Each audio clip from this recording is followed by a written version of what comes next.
वैसे पालक पनीर की सब्जी तो आपने बहुत बार खाया होगा, लेकिन कभी पालक पनीर रोल खाया है? अगर नहीं खाया तो आज वही बना रहा हूँ। और उसके लिए आपको चाहिए मिक्सी जार, बहुत सारा पालक और पानी।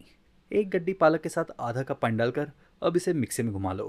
फिर इसका अच्छा सा प्यूरे बनाने के बाद अब इसे निकाल लो और ले लो एक कप भर के आटा। आटा के साथ डाल दिया इसमें आधा चम्मच नमक। आटा और नमक को साथ में अच्छे से मिला लो। फिर इसके बाद डाल दो वही पालक का प्यूरे जिसे अभी अभी घुमाया था मिक्सी में।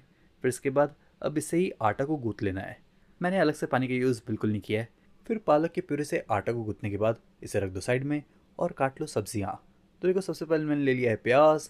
और प्याज को ना इस तरह से बड़े बड़े टुकड़ों में काटना है। और प्याज काटने के बाद मैंने ले लिया शिमला मिर्च। और शिमला मिर्च को भी इस तरह से लंबी लंबी साइज़ में काटना है। फिर प्याज शिमला मिर्च को काटने के बाद मैंने ले लिया पत्ता गोभी। और पत्ता गोभी को भी बड़े बड़े टुकड़ों में काटना है।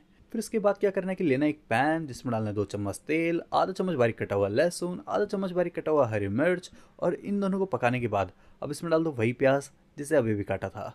प्याज को भी हल्का फुल्का पका लो और उसके बाद डाल दो शिमला मिर्च। शिमला मिर्च को भी हल्का सा सॉफ्ट होने तक पकने दो।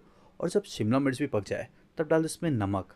आधा चम्मच नमक के साथ आधा चम्मच पेरी पेरी मसाला, आधा चम्मच कश्मीरी लाल मिर्च पाउडर। और फिर मसालों को भी सब्जियों के साथ अच्छे से मिला लो।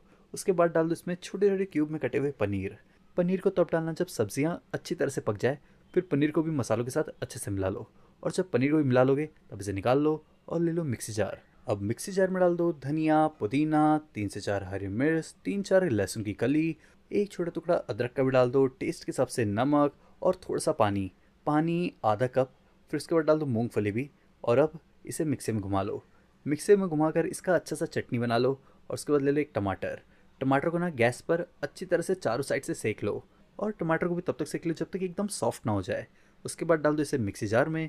4 से 5 कली लहसुन की, 2 हरी मिर्च और थोड़े से सूखे लाल मिर्च जिसे मैंने उबाल लिया था, आधा चम्मच नमक, आधा चम्मच धनिया पाउडर, बहुत थोड़ा सा विनेगर भी डाल दिया है, थोड़ा सा काली मिर्च पाउडर, एक छोटा टुकड़ा गुड़ का। और पानी भी डाल दिया लगभग 1/4 कप। फिर से भी अब मिक्सी में घुमा लो। चटनी की तरह इसे भी एकदम बारीक पीस लो। उसके बाद ले लो वही आटा जिसे गूँथ लिया था। फिर इसका बना लो पेड़ा। और फिर पेड़ा बनाने के बाद अब इस पर डाल दो थोड़ा सा सूखा आटा। और सूखा आटा डालने के बाद अब इसे इसी तरह से बेलना है जिस तरह से नॉर्मल रोटी बेला जाता है।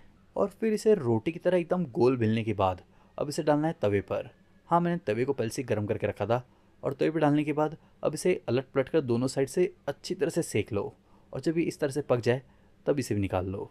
फिर से निकालने के बाद अब इस पर डाल दो गोभी जो शुरुआत में काट लिया था, साथ में वही फिलिंग जैसे बना लिया था। और फिलिंग के साथ थोड़े से प्याज भी डाल दिया है। प्याज के साथ थोड़े से टमाटर भी डाल दो। और टमाटर के साथ वही दोनों लाल हरी चटनी जिसे मिक्सी में घुमा लिया था। ये तो आप अपने टेस्ट के हिसाब से डालना। फिर से डालने के बाद अब डाल दो आखिर में बारीक बारीक कटा हुआ धनिया भी। और धनिया डालने के बाद अब इसे लपेट लो और गरम गरम ही खा लो। बाकी अगर